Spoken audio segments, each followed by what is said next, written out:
So, meron naman tayong na-order na LCD screen, no?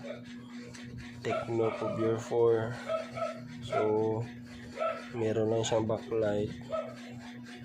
Yan. Umiilaw yung backlight niya. Pero wala siyang display. Ayan. So, meron lang siyang backlight. Walang display. So, defective screen na naman. Ay, nakakadismaya na talaga mag-order sa online. Ano kayang pwedeng gawin dito?